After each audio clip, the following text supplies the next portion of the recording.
Hey, this is Airsoft-Therapy bringing you a field review and gameplay action from Forge Airsoft Arena in Gardena, California. There's a lot of mixed reviews out there about Forge Airsoft, both good and bad. I've read it online and I've heard it from people. I wanted to try Forge for myself. I'm going to give you my point of view, both good and bad, about my experience playing here at Forge. So this is the Forge parking lot. You may get a little confused when you're coming in here for the very first time like I did. There's no signage or anything that lets you know that this is Forge's parking lot, except for the two banners that are out front. But once you come in there, you're kind of looking for, okay, where's the entry? How do I get into Forge? So I wish Forge would put some type of sign, but anyhow, Forge is located back by where these containers are to your left side. So you'll see a walkway. You want to come up this walkway, and there's a door that'll lead you directly into Forge's facility. So once you get through the doorway, you'll be presented to Forge. I was very pleased with the way it looks. When I first walked in, I was impressed. And to the right side, you'll see the pro shop. This is where you're going to pay for your entry, rentals, sign your waiver forms, and so forth. It's not a large pro shop, and I'm sure they got exactly, you know, the stuff that you need, the main stuff that you need to get in and play in case you're missing something. I didn't see like any like rifles and guns or anything like that that you can buy, but they do have all the rentals. And the staff people were pretty nice, and they helped me with all my questions that I had. So this is Forge's shooting range and chrono station. Before you come in, make sure you have your eye protection on. And it's very similar to like a real steel shooting range. It's approximately 25 foot long. It's got some targets in the back. You can use this to test out your equipment and get your guns chronoed. So this is the staging area. Along this wall, you'll see some tables and chairs. You can just walk in, put your gear there wherever there's available space. And also you want to make sure you don't have your mags and your weapons and no test firing throughout this section. As the night got fuller with more people, it seemed like everybody was willing to move their stuff around to give enough room for other people. There's lockers to use. It's free if you bring your own locker. If not, you can rent one for $5. There's bathrooms, both men and female bathrooms, and it was very, very clean in there and well stocked up, so that's good to see. There's a really cool waiting and viewing room, about 32 chairs in there, and there's video cameras that are up against the wall right here that you can see what's going on as people are playing. So if your parents want to see, your friends want to see what's going on, it's pretty cool. There's also a really nice break and eating area. There's plenty of room and tables and chairs. There's vending machines and soda machines that you can grab snacks with. So if you want to bring your own food, you can use this room to eat. Maybe use it for a birthday party or something like that. So really cool, big ample space.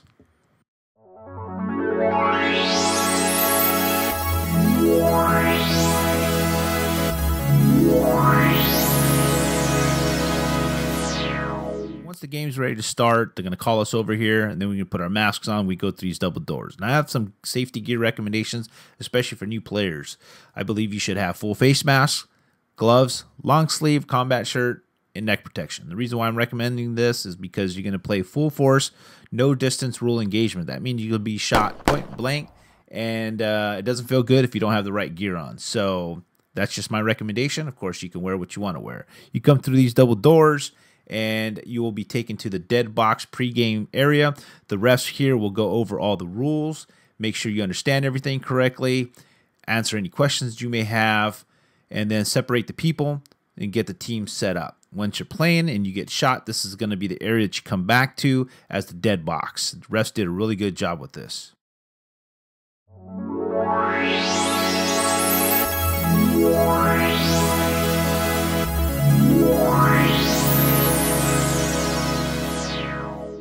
Let's take a look at the field from the top overview.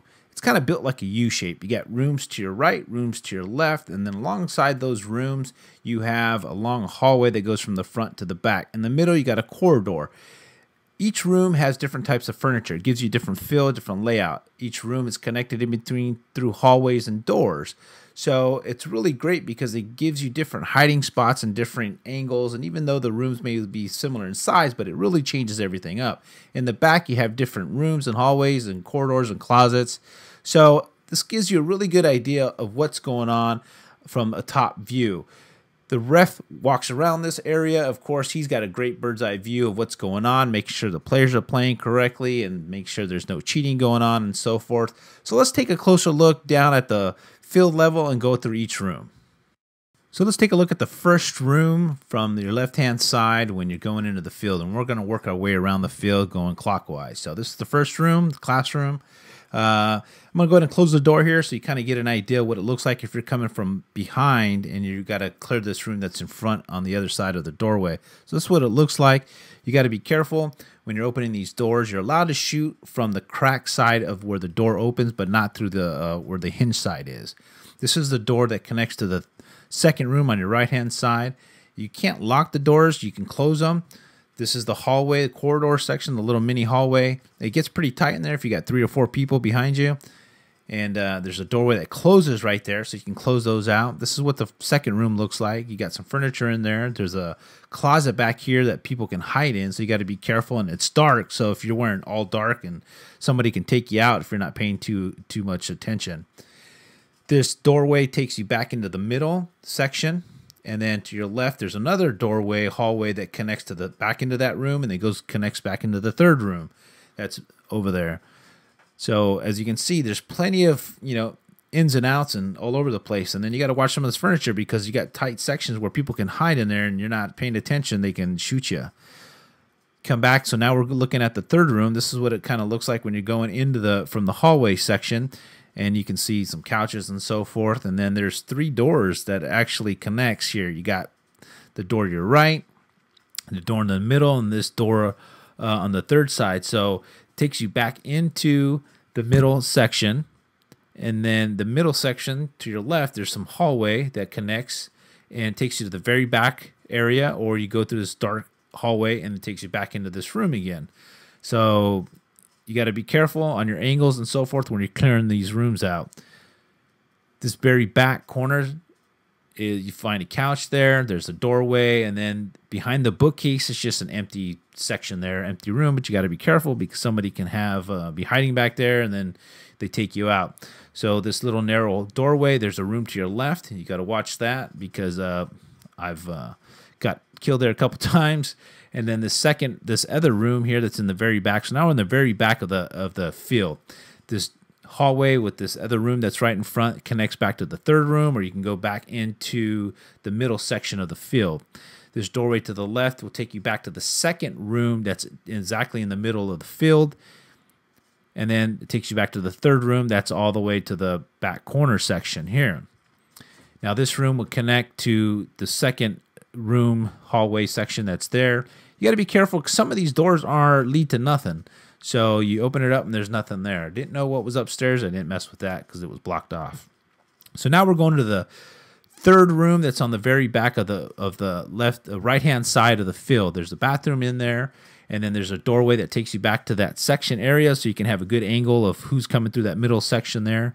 And then it takes you back into the hallway, and then, like I mentioned, there's some furniture there. So you got 2 or 3 doors in there in that room, so you got to watch your angles, and then it takes you back into this hallway section that will take you to the very front of the field, and then take you back into the third room, or the second room. So, and then there's this other hallway section, and then some of the hallways there's mirrors, so you got to watch the mirrors because it'll spook you if you're not careful, and you may think you're shooting somebody, but you're actually shooting yourself.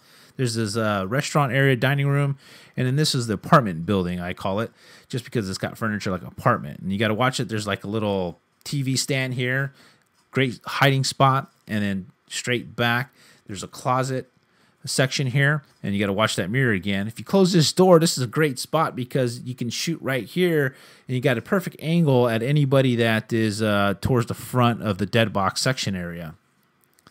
So as you can see, plenty of different angles, ins and outs, great CQB field.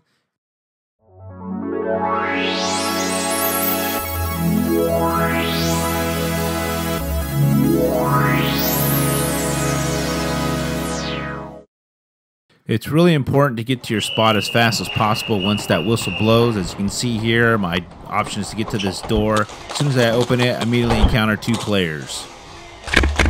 There's actually a third player right here at this door to my right. There's a guy right there. Here, get out. Here, in that doorway, there was a guy that just got hit. Watch the door. Okay, go, get out. Let him out. Let him out. Alright, they're all in this room and hallway right now.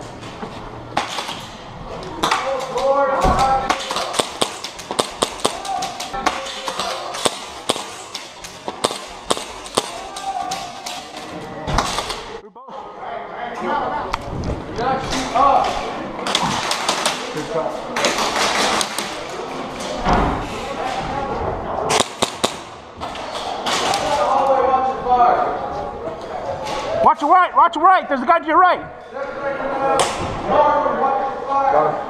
Come out. Wait. Being really loud in there, it's hard to hear what's going on, but you got to watch your dead players coming out. Come on, yo.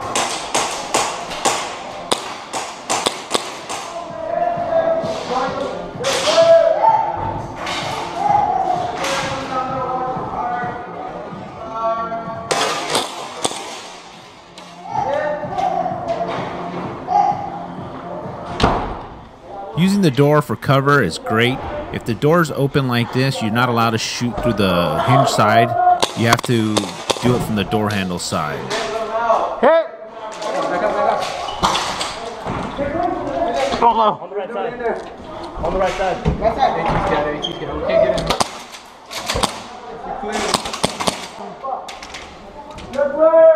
Get out, get out, he's out. Move.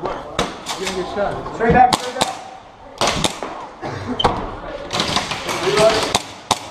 I'm gonna open it a little bit.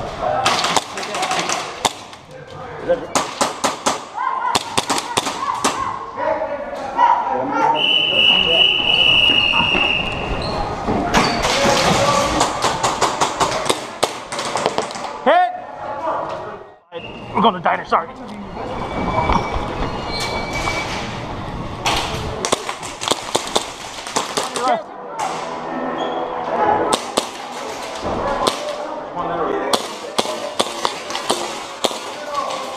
Hit! Can we go in this hallway? Using an impact tornado grenade is perfect for this field because it really helps eliminate multiple players without exposing yourself. Moving through the hallways and corners can be very dangerous. It'll also test your response and trigger time. Here, I was able to get one player out. You also need to watch your corners and be prepared for immediate action at point blank.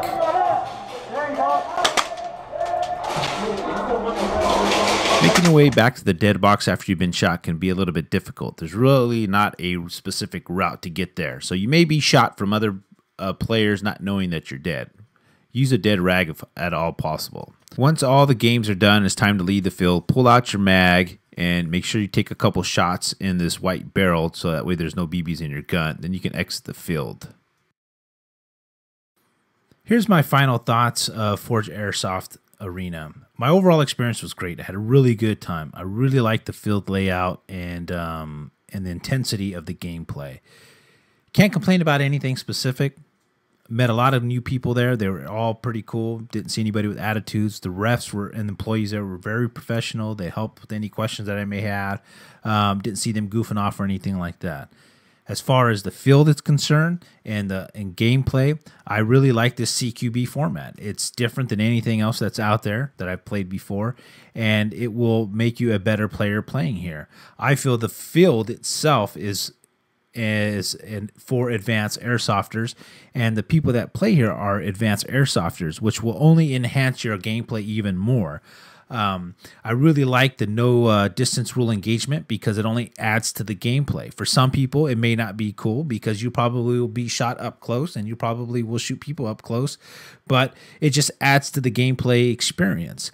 Some of the downfalls is that there's no specific route for dead players to get out to the dead box. So you may be shot as you're getting to the dead box by players that don't know you're dead. Now, I would recommend this field for advanced airsoft players. If you're brand new, you've never played airsoft, or you want to check it out for the first time, don't play this field. Go find a more friendlier field for new players.